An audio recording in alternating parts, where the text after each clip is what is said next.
contra ti pequei e fiz o que tu reprovas, de modo que justa é a tua sentença e tens razão em condenar-me. Palavras de Davi, aí nós estamos no capítulo 51 ainda, nessa introdução, 51 de Salmos, no verso 4 hoje, né? Contra ti pequei e fiz o que te reprovas, né? Então, o Senhor vai ser justo em dizer qual será a minha sentença.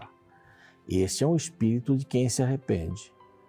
Bom, eu não estou fugindo das consequências. A sentença de Deus, na realidade, são as consequências, porque se você pede perdão, Ele perdoa. Então, a sentença de quem peca é receber perdão se busca o perdão. Se o Espírito Santo, ao tocar o coração, convidá-lo para o arrependimento, aceita o arrependimento. Foi o que aconteceu com Davi. Então, em que circunstâncias você está vivendo? Quais são as circunstâncias? Você está com um problema sério? Reconhece. Reconhece a culpa, reconhece o pecado. O alcoólico só pode ser ajudado, o que usa drogas, né? Uma coisa nesse sentido, né? Ele só pode ser ajudado, ou essas pessoas só podem ser ajudadas se reconhecem que precisam de ajuda. Davi está dizendo aqui, né? Vamos mudar as palavras, eu sou um alcoólico, eu preciso de ajuda. Eu reconheço o meu pecado, tá? Eu fiz coisas que o Senhor reprova, então justiça é contigo. Eu vou aceitar as consequências. Mas ele está pedindo perdão e ele sabe que Deus ia purificá-lo, perdoá-lo. É isso. Não desista do caminho, peça perdão. Siga em frente com Cristo. Aguente as consequências. Sim. E você não pode pedir para Deus tirar as consequências, porque elas estão aí para nos ensinar. Mas confie no perdão. Este é o programa Reavivados por Sua Palavra, aqui da TV Novo Tempo. Nós temos a alegria de poder pregar o Evangelho em português e espanhol para todo mundo, através das mídias sociais, através do rádio, da TV, através dos cursos bíblicos também, em português e espanhol. É um privilégio poder participar da missão da Rede Novo Tempo. E nós temos um apoio muito especial, o apoio dos Anjos da Esperança. Se você quiser se tornar um Anjo da Esperança também, aqui temos um número telefônico que vai aparecer outras vezes. Só anote, depois ligue, pergunte como eu faço para ser um Anjo da Esperança. Quero ajudar também com ofertas específicas aí para que essa obra seja importante e concluída, podemos dizer assim. Vamos fazer a nossa parte, tá bem? Torne-se um Anjo da Esperança. Os Anjos da Esperança nos ajudam a prepararmos os materiais, aqui os cursos bíblicos, e este é um mais recente, Marcadas pela Fé, a história, 8 histórias, né? 8 mulheres que tiveram suas vidas inspiradas para que a gente pudesse entender melhor esse tema da fé. Marcados pela Fé, é isso que nós queremos. Gratuito, outro número telefônico aqui para você poder ligar, vai aparecer também durante a programação. Através desse número você dá seu nome, endereço, fala que quer a revista Marcadas pela Fé e vai receber aí na sua casa, escritório, onde você preferir, tá bem? Então isso é bem simples. Nós queremos agradecer a sua presença aqui conosco, a sua participação no YouTube. Se inscreva lá no nosso canal Reavivados por Sua Palavra NT, no NT Play, no Deezer, no Spotify, também através da própria telinha, né? Às 6 da manhã, às 3 da manhã também a gente está junto aí, tá bom? Vamos para um rápido intervalo depois dessas informações e voltamos com o capítulo 14, não é? Esse é o capítulo 15, na realidade. O 14 já foi. É o 15 que nós vamos ver depois do intervalo. Espero você.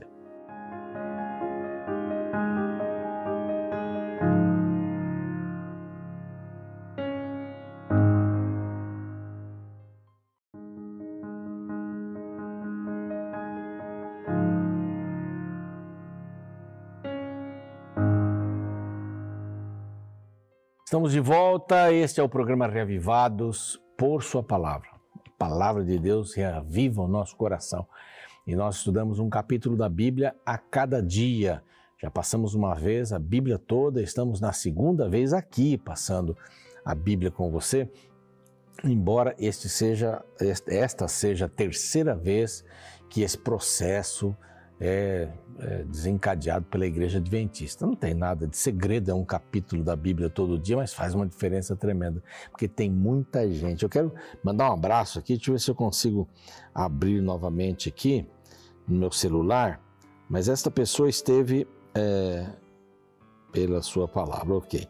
É a Maria Eugênia, ela tem um nome bem grande aqui, Maria Eugênia Witzler Antunes Ribeiro, lá de Campo Grande, Mato Grosso do Sul, esteve na minha igreja há um tempo atrás e eu quero mandar um abraço especial para ela, para toda a sua família. Foi uma alegria recebê-la e saber que ela está aí todos os dias conosco, aprendendo e trocando experiências através da Bíblia Sagrada, com um capítulo diferente todos os dias. Então, um abraço para todos e um abraço também para a nossa querida Maria Eugênia.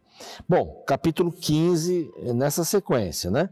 Estão dividindo a terra e entra Caleb e pede uma coisa difícil para ele.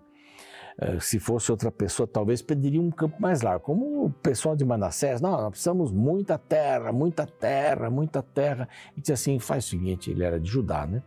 Me dá aí o monte onde estão os anaquins, porque inclusive a terra se chamava, ou tinha o nome do pai de Anaquim, né? Um gigante e tal, homens altos, fortes, violentos. Ele disse, me dá essa terra aí. Nós perdemos a oportunidade de entrar lá atrás. Então eu quero esse povo para mostrar para as gerações que é possível vencê-los tendo Deus como comandante da vida, como Senhor da vida. Então isso era muito importante, essa atitude. Ele estava dizendo, desculpe aqui, nós não somos velhos demais para fazer as coisas, então anime-se, você que tem aí uma certa idade. Alguém diz assim, pastor, todo mundo tem uma certa idade, né? Mas é uma idade avançada, né? A maturidade. E anime-se com a sua jornada. Essa é a mensagem do capítulo anterior. Anime-se com a sua jornada. A jornada do outro não lhe pertence. Não lhe pertence. Os bens do outro não lhe pertencem. As viagens que o outro faz não lhe pertencem. A única coisa que lhe pertence é a sua vida, e ela é de Deus, né? E quando você reconhece isso, pronto. Aí você tem uma parceria incrível, incrível. Então, anime-se com a sua jornada. Qual é a melhor esposa do mundo? É a sua. Qual é o melhor marido? É o seu. Não tem outro. Os filhos, eu já ouvi dizer assim, por que não nasceu em outro lugar essa pessoa aqui? Minha avó dizia pra gente, vocês nasceram no lugar errado, vocês tinham que nascer no lugar de berço de ouro, vocês só querem coisas, né? Aquilo deixava a gente meio chateado, né? Puxa, nascer em outro lugar, queria nascer nessa família mesmo. Mas anime-se com a sua jornada, é o que você tem. Então, siga em frente. Não é? Da tribo de Judá, agora vai falar da tribo de Judá.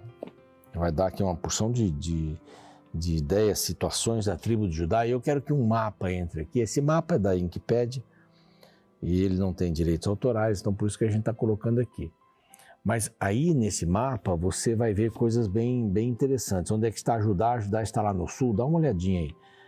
Judá está lá no sul, não é? É uma região grande. Simeão está dentro ali de Judá. Quando o reino se dividiu, o reino de Israel se dividiu, Judá se tornou a parte mais importante no sul. E no norte foi Samaria, não é? Jerusalém aqui, mas Judá teve o nome, por isso judeus, porque esse era parte do reino de todas as tribos, né? Chamando Judá dali para baixo. Houve conquistas, eles entraram na Filisteia e tudo mais. Tem aí uma porção de histórias. Mas aqui foi o lugar onde melhor Deus pôde trabalhar. Foi péssimo, né? Porque eles não queriam, né? Tinham outros deuses, mas o norte foi pior, porque houve uma aniquilação total, nunca mais se levantaram. Você vai ver aí pela história lá pela frente. A Síria veio e arrebentou com o norte, sede de Samaria, que era Israel. E Judá foi para a Babilônia, mas voltou, tem o templo, tem essas situações todas. Mas você está vendo esse mapa aí, você está vendo essa localização. Está vendo do lado direito do Jordão? Só para a gente situar aqui. Tem Manassés, que atravessa o Jordão, né? Praticamente é o mesmo pedaço, lá do outro lado. Eles reclamaram a terra maior, inclusive. Tem Gade e tem Ruben também, que estão bem localizados do lado de lá. Eles atravessaram e ajudaram o povo a ter esta visão. Essas 12 tribos aqui que aparecem nesse mapa, são essas justamente aqui que aparecem em Josué. Então, só para a gente ter uma ideia, Judá tem os limites aqui, vai até Cades Barneia, lá na pontinha de Judá, lá embaixo. Cades Barneia é o lugar onde eles tiveram a questão dos 12 espias, 2 foram favoráveis, Josué e Caleb, e 10 não foram, eles estiveram andando 40 anos por causa disso. Então Deus estabelece os limites aqui. Deus estabelece os limites. Deus é um Deus que estabelece limites. Deus é um Deus. Primeira coisa, depois da criação do homem, não vão para perto daquela árvore da ciência do bem e do mal. Não comam o seu fruto. Limites. De todas as árvores do jardim vocês podem comer, daquela não comam e não se aproximem. Porque era o único lugar em que antigo anjo de luz, que se tornou o anjo das trevas, podia exercitar o seu poder de convencimento. E eles foram para lá. E deu o que deu, né? Desconfiaram da vontade de Deus e deu o que deu. Mas Deus tem essas questões de limites, né? Limite, você pode ver a vontade, liberdade. Não tem isso. Liberdade é o tamanho da corda que vai do pescoço do animal até a estaca. Pode ter 1 quilômetro, mas tem um limite. Tudo tem um limite na vida, não tem? Tudo tem um limite. Você, o vizinho, quer ficar ouvindo música alta às 11 horas da noite, à 1 da manhã. Não tem sentido isso. Não tem sentido você fazer alguma coisa vai prejudicar os outros. Mas tem gente que faz, né? Aí chama a polícia, dá aquela confusão toda, você quebra os limites. Limites de velocidade, para dar segurança para você. Os 10 mandamentos, um limite também. Não matarás, honra teu pai, não adulterarás. E aí vai. Não é? Adore só a Deus, vai adorar vários deuses, dá uma confusão. Porque eu sou o único Deus verdadeiro. Então, limites, coisas importantes. As 9 tribos começam. E aqui tem todos os limites eu não vou ler para cansar você, mas tem os limites de Judá. Importante, importantíssimo. Importantíssimo isso. Porque Deus estava estabelecendo o pessoal ali. E pena a gente não ter um mapa com essas distâncias e tudo mais. Aí volta Caleb, que era de Judá, que era da tribo de Judá. Verso 13, a Caleb, filho de Jefoné, porém deu Josué uma parte no meio dos filhos de Judá, porque ele era de Judá. Segundo ordenara, que era Kiriate Arba. Arba era o nome do pai de Anak, dos Anaquins. E dali expulsou Caleb os 3 filhos de Anak, que eram gigantes. Sesai, Aimã, Talmai, gerados de Anak. Eram homens maus, violentos. Subiu aos habitantes de Debir, cujo nome antes era Kiriate Sefir. E disse Caleb, aqui em Debir, aquele que conquistar, e o nome aparece aqui, o Kiriate Sefer, e tomar isto, vai se casar com a minha filha Axa. Axa, por mulher. Eu conheci uma Axa. É uma secretária muito simpática, trabalhou com a minha esposa e hoje trabalha no escritório central aqui da Igreja Adventista no sul de São Paulo. Mas a Axa tomou, pois, Otoniel, tomou a cidade. Otoniel era sobrinho de Josué. Certo? Josué não, Caleb, agora Caleb está entrando aqui. E esse lhe deu a filha. Axa era esperta e sábia. Uma coisa é você ser esperto, outra coisa é você juntar a sabedoria junto com a esperteza. Ser só esperto parece que a gente só quer passar na frente dos outros, né? Mas ser sábio é ter a consciência do momento, equilibrar as coisas. E ela fez um pedido. Esta, quando se foi a Otoniel, insistiu para que ele pedisse para o seu pai um campo.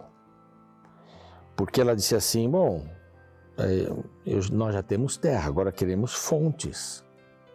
Ela tinha uma necessidade. A terra que eles receberam poderia ser melhorada com fontes. Então ela insistiu com o seu marido para pedir para o seu pai, porque era o homem da casa. Ela podia dizer, pai, me dá. Não, o homem da casa. Ela foi inteligente.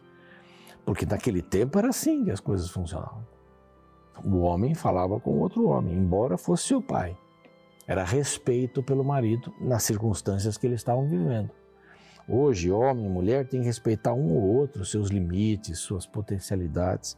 E foi concedido terra seca e fontes das águas.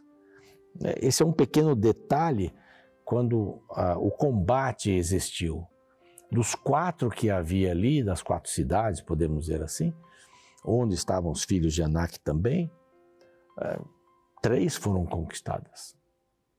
E Caleb diz assim, quem conquistar a próxima tem a minha filha.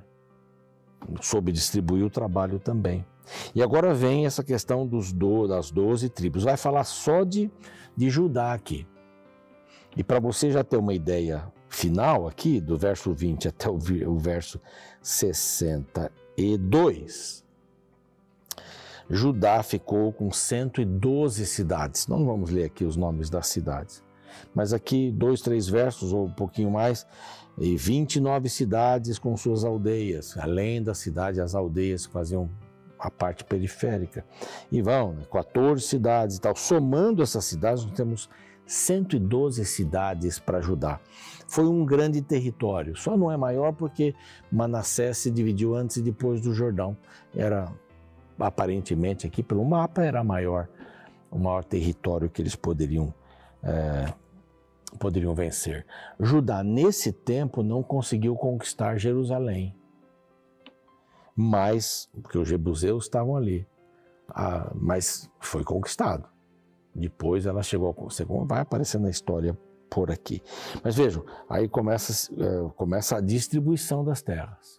O segundo a receber as terras foi os segundos, né? A metade de Manassés e Efraim. Efraim primeiro, depois Manassés.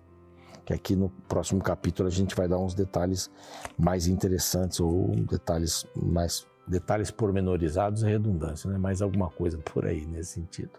Então veja, Deus, ele ama limites, estabelece limites. Ele deu a vida para os anjos. Os anjos têm imortalidade condicional, porque a vida é de Deus. Nós, seres humanos, temos a mortalidade. Nós poderemos receber a imortalidade depois, na volta de Cristo. Mas será uma imortalidade condicional, tem limite. A imortalidade de Satanás é condicional. E um dia ele vai deixar de existir. Claro, Apocalipse fala sobre isso. E todos aqueles que o seguirem também vão deixar de existir. Então, limites são importantes e Deus estabelece limites para ninguém ficar brigando entre si. Fulano vai para cá, o outro vai para cá, o outro vai ter essa terra. E os limites foram dados de tal a tal lugar, bem explícito aqui para Judá. Bem claro para Judá. Que acabou sendo o nome dos judeus, né? Judá, judeus. E como a parte do reino que depois ficou como um reino de Judá. Bom, são desafios para a nossa vida, que possamos entender que Deus tem limites para resguardar os nossos caminhos, nossas decisões, o nosso caráter também. Vamos orar?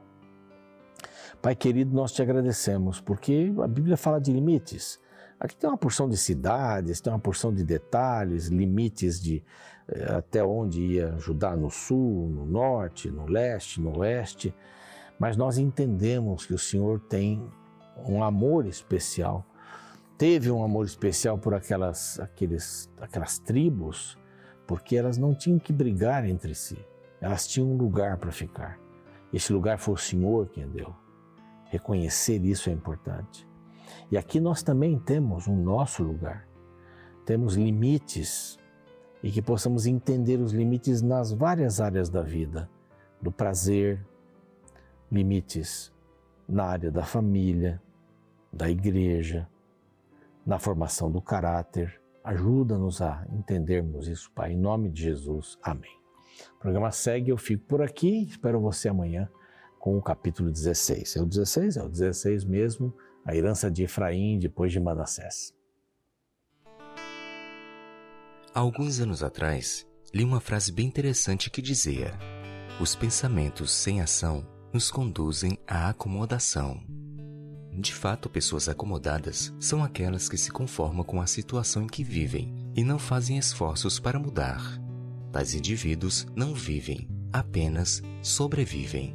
Na Bíblia encontramos a história de uma mulher que demonstrou muita coragem ao não se acomodar com a situação em que vivia. A história desta personagem pouco conhecida está registrada no capítulo 15 do livro de Josué. Nesta sessão encontramos Caleb fazendo a proposta para os valentes de sua tribo, prometendo dar sua filha Áquisa em casamento para quem atacasse e conquistasse uma terra chamada Kiriat Sefer. Seu sobrinho Otoniel aceitou o desafio e foi vitorioso.